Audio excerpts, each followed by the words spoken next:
Well, welcome everybody. It is my pleasure to be here on the Underdog Leadership Podcast, a place where the people who have overcome hardship or stereotyping or typecasting or maybe in my case debilitating self-doubt learn to step into the best versions of themselves. And oh my gosh, have I got a story for you here today. You're going to meet Sandra Pedersen, who is a can I call you a current and former client, Sandra, and also an inspirational woman that you are going to love just as much as I do. So first off, welcome, Sandra. Thanks, Jenny. I'm so excited to be here and be part of this journey with you. And I'm love to just sit and chat anytime. So this is great. Thanks for having me. So let's kick off with who you are and what your role is, Sandra. Let's start there. And keeping in mind that this was when we met probably, 4 years ago? 5 years ago? It was 5, I think. Oh yeah. I know. Time flies. We just don't age. It's weird. I'm Sandra Pedersen. I have been a fundraiser now for 5 years. And I'm currently actually an independent fundraising consultant. So I'm working with small not-for-profits who don't have a fundraiser or who have someone very part-time to come in and help them with their fundraising strategy, build a plan, and help to implement it as well. Love it. Yeah. Love it. Love it. And so 5 years ago we met. Remind me of the circumstances. So I was coming out of a Fortune 500 company in sales, which I loved, I thrived in, but my soul felt empty. I had the opportunity to join the board for this wonderful not-for-profit called Harmony House here in Ottawa. And after sitting on the board for a year and a half, the fundraising, we didn't have a fundraiser, and then we did have a fundraiser, and it wasn't going well. And I remember the entire time thinking, oh, I could do this, or this is what I would do. And it's very much like sales and marketing and events, which was what my background was. So it really made sense to me. And here I was passionate about this organization who just, they couldn't get out of this little box that they were in. They couldn't do more programming. They couldn't serve more of the community. There was just always limitations, and they really couldn't spend any money, and it was all because of their lack of funding. So I made the decision with my husband that I would take a little bit of a cut in pay, or a lot, but to do something I really loved and to help. I wanted to fix the organization. I wanted to create a fundraising department and sustainable fundraising that, not just one big event that they'd never be able to anniversary the following year. I just took the leap, and I'm like, okay, I'm going to do this thing called fundraising. How do I fundraise? So a good friend of mine, Walter Noble, he works for CAF, and he was one of the first people I reached out to, and I'm like, Walter, his wife actually was our daycare provider for our kids. I'm like, okay, I want to fundraise. He's like, oh, great, come work for us. I'm like, no, I'm going to do this thing with Harmony House. But, any advice would be great. And he said, okay, who you need to call is Jenny Mitchell from Chavender. You got to call her. And I'm like, so right away I Googled Chavender, and up came Jenny. And so you were the first call that I made into how do I fundraise, and you happen to have a course starting, Intro Fundraising 101, I think it was called. And I did it, and I did not look back, Jenny. That course was amazing. The people that I met were amazing. Your style of coaching and training, it was the group plus the individual. We were doing projects that were actual tangible. So it wasn't, yes, it was a theory, but you were actually helping us. You were helping me write my first appeal letter by teaching me the steps and then letting me do it, but also helping me edit and reviewing it. So it was a great way to learn and also be supported through learning. So that's how we met. And you've been my fundraising guru, and I'd like to say colleague and friend as well ever since. So it's been, my gosh. Been pretty Wow, what a wonderful what wonderful memories, and thank you so much for those lovely thoughts. I feel the same way. Part of the reason I wanted to start this podcast and start talking about some of these underdogs is The people we get to work with, Sandra, as underdog champions are incredible. And I think back to those first Fundraising 101 courses I taught, and I always believe that we need to be in community as people. That's my MO, right? I was the gal that when I had a 1.5-year-old, I was at the park and I would secretly move over to whoever was on the swings and swing beside them and then say, "Hi, my name's Jenny," right? Mostly because I was desperate to talk. Yeah, I was desperate to talk to people, but I always felt that the fastest path was connecting with someone who was already on that path. So being in community is really important to me.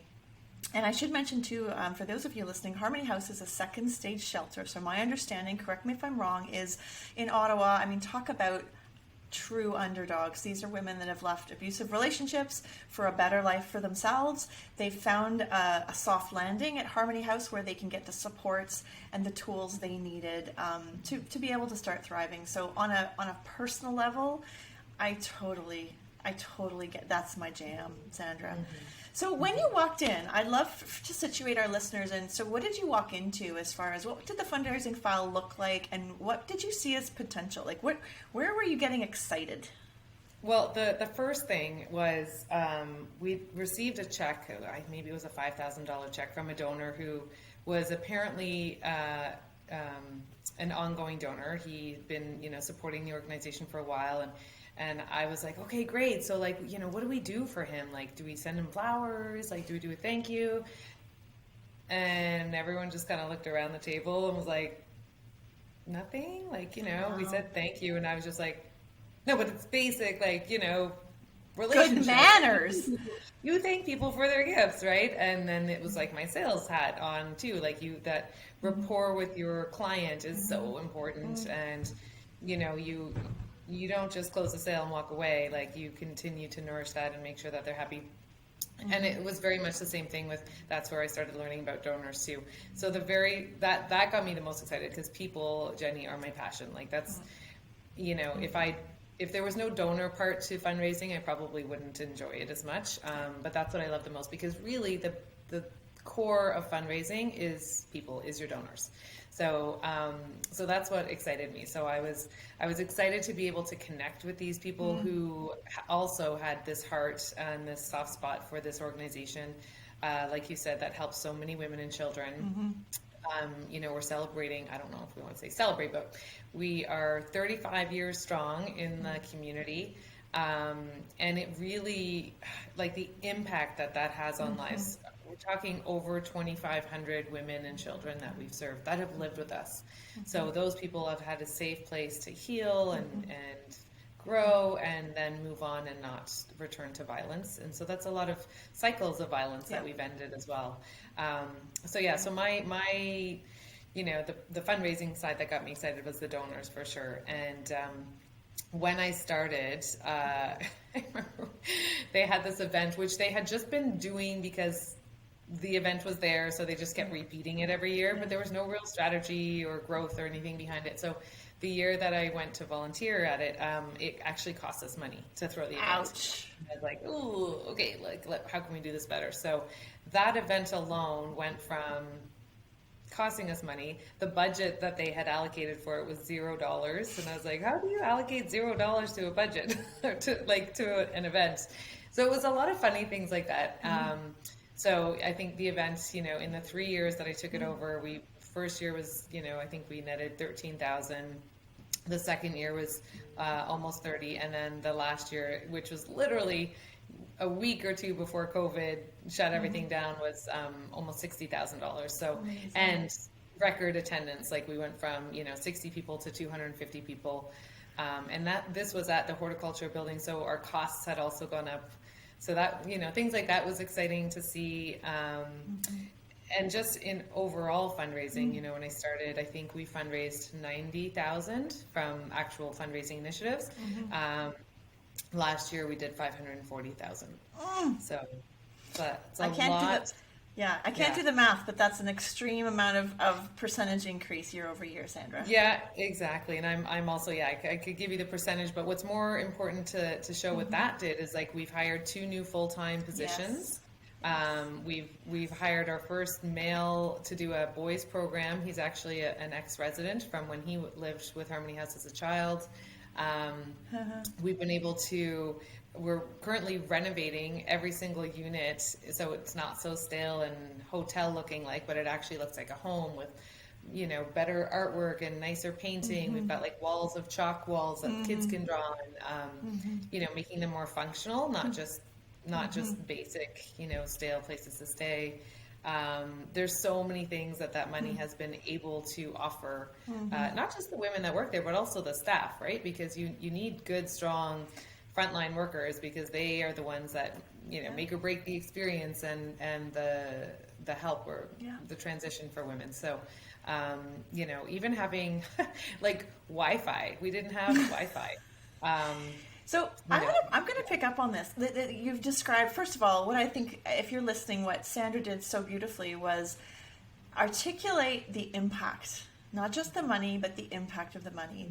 Money allows mission to grow and thrive. And so for underdogs, you know, I talk a lot about money mindset, and this is kind of one of the things. Wouldn't it be wonderful if we had Wi-Fi, right? Getting people over that scarcity mindset. I am sure people listening to this podcast can experience, whether you're a board member or a staff member or a leader, like you cannot raise money without investing money. And that goes in your staff, that goes in your budgets for your events. And that's keeping in mind, we're always using donor dollars. So it's very important to us how we invest it and what our return on investment is. But you have to be able, what I'm taking away, Sandra, from what you're saying is to be bold, is to have a vision for what's possible. If there were more money, we could X, Y, and Z.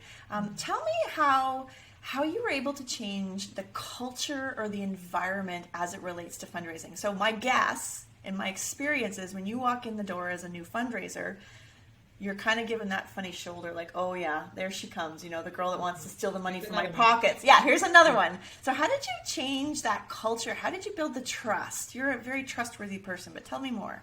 Yeah, actually, Jenny, I will give you credit for that.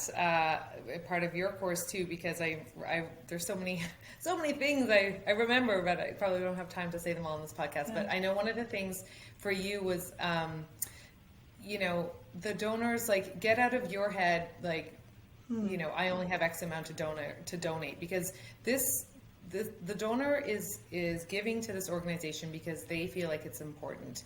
So wouldn't it be nice for them to see X, Y, and Z happen? And also part of that donor relation is getting to know your donor and then knowing what's important to them. And you helped me realize that, like, if you can find something that interests the donor, they will likely fund that program, item, person, whatever it needs, because that's, you know, you've made the connection of something that really gets them excited. And it's that impact too, not saying, hey, can I have, you know, $10,000? It's, hey, how would you feel about supporting this and this and this? Oh, well, here's the cost, you know? So it's more of like that impact that you were saying. And when you come to it from that angle, and not just I'm trying to get your money, but this is what your money will do. These are what your dollars will do. This is the impact that you are going to have on these people. If you help buy us new beds, the women and the children will sleep better. They'll be safer. They'll not have bed bugs. You know, so it's about bringing it back to the impact that the dollar has, and not just about the dollar itself. Because you know, what does a dollar mean, right? So. It's interesting because as I'm sitting here listening to you talk about beds, don't we all think that beds are kind of a fundamental thing that we all should have, right? Sometimes making the case for underdog causes is so rudimentary. And yet what you're speaking about is making the connections and taking the time to get to know the people. I get really hot and bothered under the collar when people start talking about new donors and new shiny objects and new things. And I'm all about opportunities and tech, don't get me wrong, Sandra, but can we be clear and sure that we have, you know, fished in your own pond, to use one of my fellow consultant friends? Can we be sure that we've actually gotten to know the people that are already committed? because often we have so many assumptions about them, like you said, about money, about what a 5,000 or a 50 or a $5 million donor wants or doesn't want, and really kind of seeing where the conversation goes, which requires a lot of vulnerability to go into a meeting, right? I remember you talking about one particular donor, and I remember you saying to me, what do I say, right? Like, how do I do this? But it does get easier, right? Yes. Yep. Yeah. Yeah, it absolutely gets easier. It's like making that first phone call and just, you don't know how it's going to go. But what helped me when I was in those situations was bringing it back to, well, why am I doing this as the fundraiser? Why am I here? Because at the end of the day, how much I fundraise, I don't get bonuses for that, right? Versus in sales, you do. So there's sort of like that, natural, desire to get a higher bonus. But in fundraising, well, I don't think you're even allowed to, but I wasn't. So whatever I fundraise, that's none of that is coming to me. So it was a good practice for me to take a step back and remember why I'm doing this. Yeah. So I'm doing this not for me. I'm doing this for someone else. And when you're serving someone else and your purpose is to serve others, it became a little bit easier that way because it wasn't about me, right? So I had to remember to put my ego aside. It's not about Sandra Pedersen. It's about Harmony House. It's about the women and the kids. And then as you do it more often, of course, it gets easier. It's still, when I'm asking a donor, even someone I've known for a long time for, to help fund a specific thing, especially if it's a lot of money, they're still like, you're sweating a little bit and you're just like, okay, because it's deep breath. And again, you're just like, I'm asking you for a lot. But I think, like you said, I built that trust with them as well. So, I never want to, it always has to be a win-win. So I never want to make them feel like they have to. I want them to feel really good about the donation at the end of the day. I want them to tell everyone about it. I want them to share the news that they've been able to do this. Not like, I felt really pressured to donate, and I kind of like buyer's remorse, right? Donor's remorse. So one thing I say is, when you buy a fancy purse, you get the purse. When you make a fancy donation, or for you a fancy or a stretch donation, all you get is the experience of making that gift. And so remember that when you're inviting people, I love to use that language, inviting people to make a contribution or a donation, all they have to know whether it went well or not is their experience with you. And that behooves us to really treat those relationships with respect, but also to not, one thing I often say is to not stand in the way of someone's opportunity to say yes. You don't know what you don't know. And I know that can be intimidating at the beginning. One person said to me, one of my mentors said, Jenny, stop doing their accounting for them. I love that expression, right? So I want to go slightly to Sandra. So this cause really spoke to you. Can you tell us, if you're comfortable, about what that Underdog not-for-profit or that mission of helping women, what was it about that really spoke to you? I think it was realizing how fortunate I am in my life and, really understanding that a lot of people don't have the opportunity to have the life that I have. And I'm very humble about what I have. And I certainly come from, a family of entrepreneurs. We're immigrants, we busted our butts.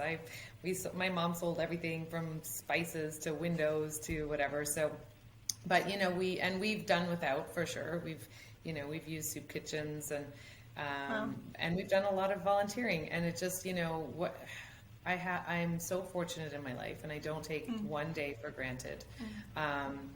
And to me, I just want everyone to have what I have, and there's so many barriers for people who want, just because they just happen to be born into a different family at a different time in a different country or whatever their circumstances was. So for me, it was really, I want everybody to be happy. Like, I want world peace. I want the world to be good. I see this connectedness to all of us. And my heart as a woman and as a mother just broke when I hear the stories of, and it's so hard for women to leave because they don't have the resources, right? So, I mean, the number one reason they don't leave is they don't have the financial resources. And then the second would be they don't have childcare. Right. Like, what are they going to do with their kids, you know? And as a mom, like, I'm very much an empath. So I could put myself into their situation, and it was heartbreaking. And I'm like, how do these women get a break? How, you know, and they're coming from all walks of life, all different cultures, all different ages. You know, and the common thread was that they are victims of abuse and, you know, probably lacking in self-esteem to get into that relationship, and then not having the resources to get out, getting in too far, things like that. And then, of course, there's like victims of trafficking, which that's a whole other ballgame. So yeah, it really spoke to me that these incredible women just didn't have their voice, or they couldn't find it. They had it, but it's just down, right? So I thought, if I can help women and children, because those are sort of two people that I can identify with, then I will help make the world a better place, you know. And that's you know, it's living with purpose, and it's living with, at the end of the day, and it sounds a little bit morbid sometimes, but I always say, like, never have regrets. And the way I do that is, okay, if I only had one more day to live, or, you know, if I was on my deathbed, what would I say? Am I happy with where I am? You know, a couple little things, the extra 10 pounds I can do with whatever. But in general in life, did I do the best that I could? You know, and so that's where I really made that shift of like, no, I need to, you know, get out of the corporate world. And that's kind of what helped drive me to be here. Cause I'm like, you know, we have one life, one chance, or maybe not, but for now, you know, all that I know of, we have one. So, I really want to do something amazing with it. And honestly, no going back. For sure. And for those of you that are listening, Sandra has a smile from one ear to the other, and the kind of warmth I see in your voice when you like, this is a calling for you. And one thing you're also reminding me of here is fundraising is an incredibly honorable profession. There is no, we get typecast so badly in the media for what we do. I know. And we're having a moment here, Sandra and I, and that's the kind of people that I am honored to surround myself with here, Sandra. But if, you know, you talked about making that contribution yourself, and when that person comes out of that shelter, the other thing that comes to mind for me is think about what they can do with their lives to have overcome that and to make those changes and to make those things happen. So there's a ripple effect that I'm feeling right now, and I don't know if we have enough champions of the good in our world. You know, we see a lot of the champions of the bad behavior, and sometimes the champions of the good are quiet. They're people who take on a fundraising job against all odds, or like you heard with Sandra, who said, hey, I'm going to give up my really good paying job, sacrifice my livelihood of my family and my children to throw myself at a wall called fundraising that I know nothing about. So I'm going to get some resources to help me along the way, and figure this out. I mean, there's I guess the message for those of you listening is there's hope, right? There's hope. There's people out there that believe that these causes are important, and whatever your cause is, we're talking about one that I can certainly relate to today, which is women and children. But if that's not your jam, you know, if you've been touched by a healthcare scare, you know, getting back in and contributing back to your hospital that made you healthy, I can see all of those things, you know, having a natural progression to them. So tell us, Sandra, about some of the specific challenges for small shop. I think that's worth asking. Oh gosh, where to start?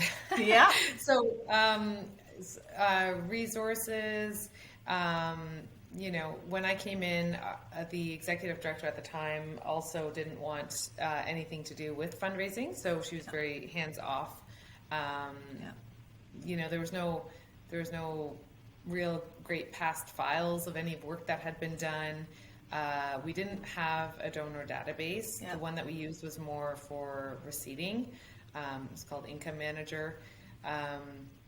There's a lot of people who, especially like on the board, and then you have the board as well. So you have this other group of invested volunteers who want to help but no one really has a plan. So it was sort of like, where do you start?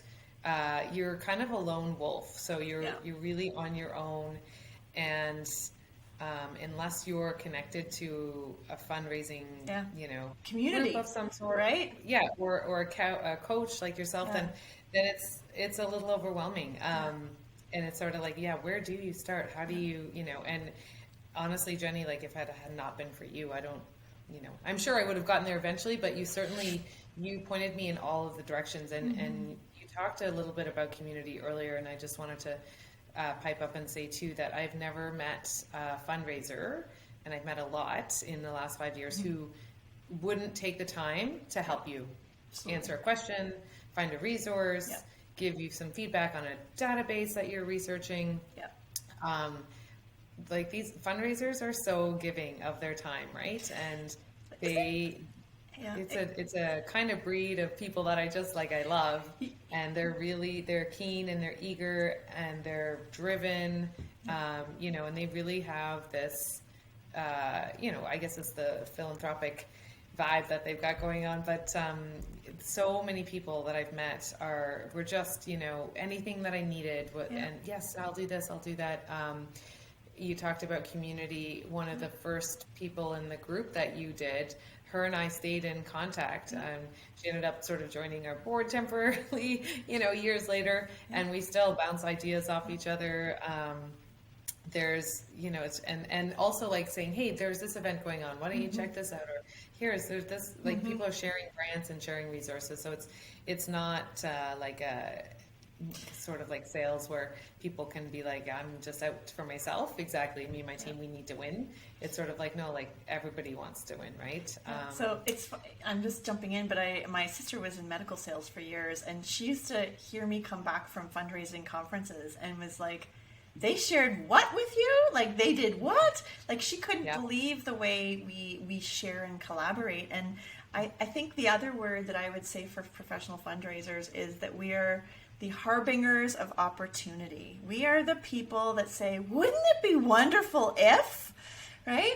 And that's that sort of, what's the name of the two dogs? There's this, I forget, Spike, the big wouldn't that be great, Spike? Wouldn't it be great, right? So that's what we do all day is we're the glue. We connect the people with the passion and perhaps the capacity to the organization and the mission and the means to put those two together to make magic happen. And I think we, by definition, have this role behind the scenes, right? And then maybe that's why this podcast is Underdog Leadership, because we don't necessarily seek out the limelight, but the work we do is so incredibly fundamental. Just as a catchphrase, I go around the office whenever I'm working with clients and I use the phrase, wouldn't it be wonderful if? Because I find that that's a really great way to engage the programming people. I was like, wouldn't it be wonderful if we had new chairs in the front lobby? Wouldn't it be wonderful if we could actually host this on Fridays instead of just Monday to Wednesday? And they gotta get excited. Now, the downside of that is we need our mojo in order to show up for work. So maybe, as a small shop champion here, how do you keep your mojo going? What kind of, I know you have a lot of personal practices too. Feel free to expand on any of those things. How do you keep that smile sparkling? Yeah, well, it's certainly not there every day, right? So I'm an eternal optimist, and that's one of the main reasons my husband was so attracted to me. The cup is half full at all times. But actually, one of the things that changed my life, even as an eternal optimist, like I manifested before I knew what manifesting was. Wow. I was very much a visionary, like, I want to do this. And, so I dreamt big. And I guess, I am fortunate because, again, I had a family that supported those thoughts and those dreams. And, I remember I started my university career at U of T studying languages. And of course, mom and dad are very proud because I'm at U of T and I'm studying French and German and Spanish. I'm going to travel the world and teach and translate. And oh my God, I hated it. Really? I hated it. I love speaking languages, but oh my gosh, studying languages is not fun.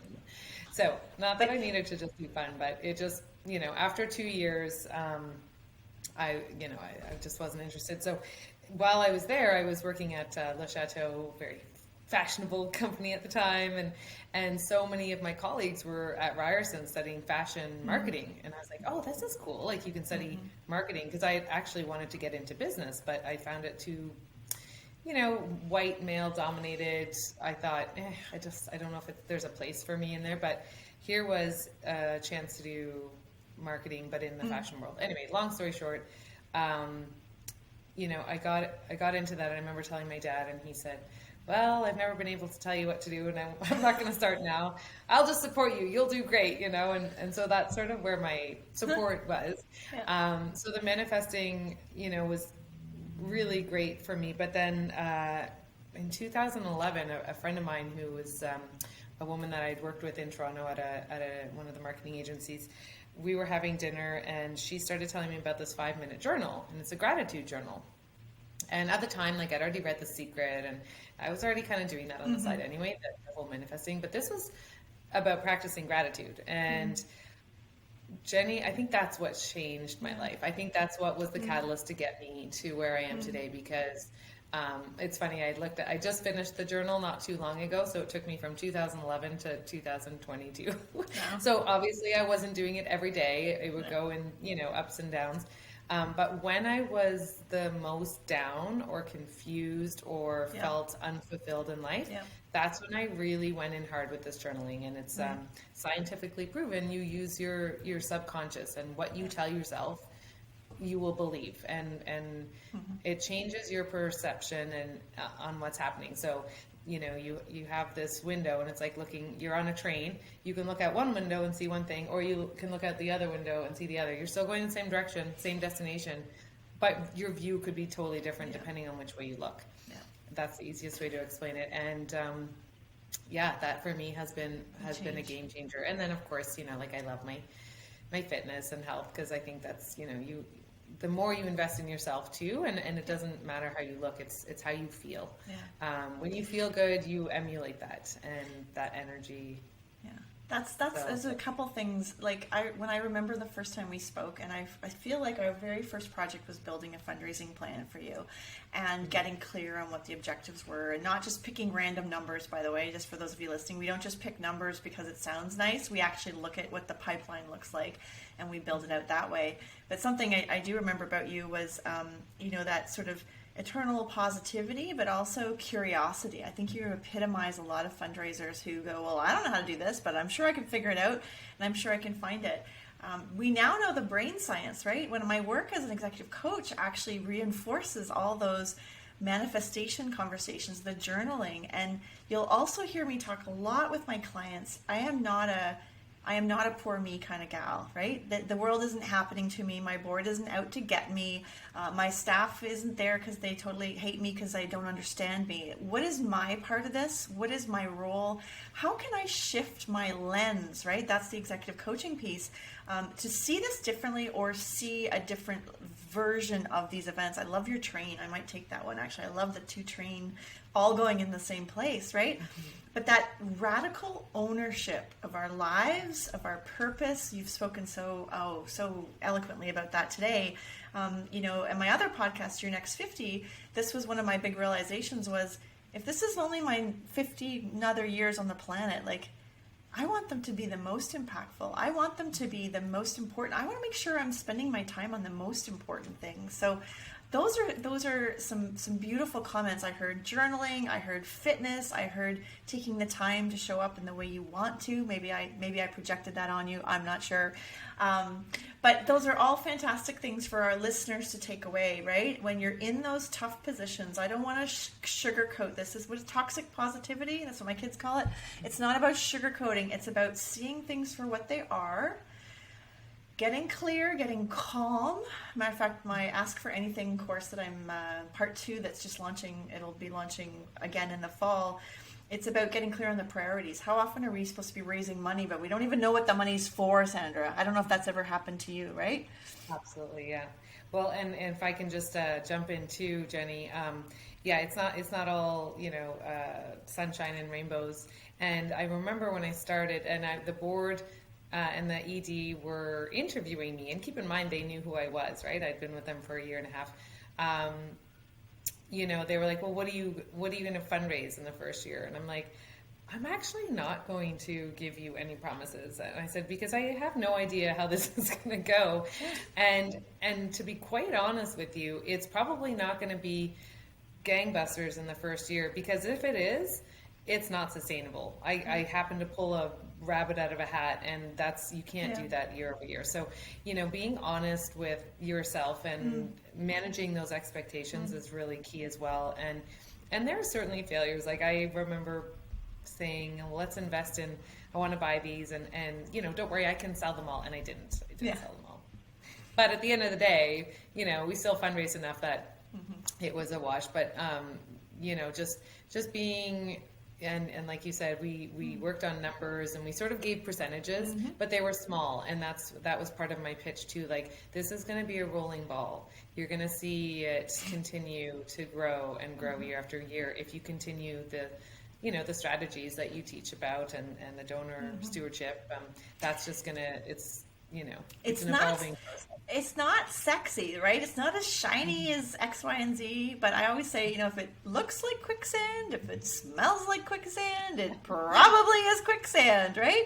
But nobody wants to hear that, because we all want the quick fixes, right? We want the major gift campaign. We want all those things. So my conclusion here today, and as we step into those final moments of our time together, I really want to thank you for a couple things. One is real fundraiser talk, right? Is really talking about what's actually going on in our shops, and how we are being successful to raise that money to go back to our missions. Not the money as a means, but the money as a tool to change the world, which is language that you used here today. I think you've brought a lot of hope to a lot of people that are listening, to say, you can do this. It's going to take dedication. It's going to take commitment. It is possible. And it is worth doing, actually. That's what I'm like rejuvenated about. And the final one I take away is, you've commented a couple of times, and it's certainly something that aligns with Chavender, is the importance of community, the importance of finding your peeps. And it can be anywhere it needs to be. It can be through a mentorship. It can be through a coach. There are one of my programs that I love is called Chavender Club, which is basically a Monday morning touch base when you're lonely, or I think you said lone wolf, to have those points of reference to connect with people, ideally not from your shop, Sandra, right? To connect, to challenge, to troubleshoot. That can be the bounce in your step that makes the difference, all the difference for being able to continue to do the work we do. My statistic I had from one of my presentations last week, I presented on Let's Be Honest, was 70% of our outreach is going to go unanswered. Whew. Talk about normalizing what we do, and how honorable it is that we get up every morning to do that over and over again, because those women and children are worth it, Sandra. They are worthy of our time and energy, and of course money, to make the world a better place. So thank you. This is great. Thanks for having me, Jenny. And like I said, it's so important to have that community, have those people. You and I, we come in and out of each other's lives. It's not like for the last 5 years we've been doing courses together nonstop. There might have been 6 to 8 months where we don't talk, and then just do quick check-ins and stuff like that. So it's been an evolving process together, and I feel just so grateful that you're a part of my experience and my journey. I obviously can't say enough good things about you, just because of how impactful you've been on my life. So you help us do the good work out there, and thank you for what you do. You're welcome. I appreciate that.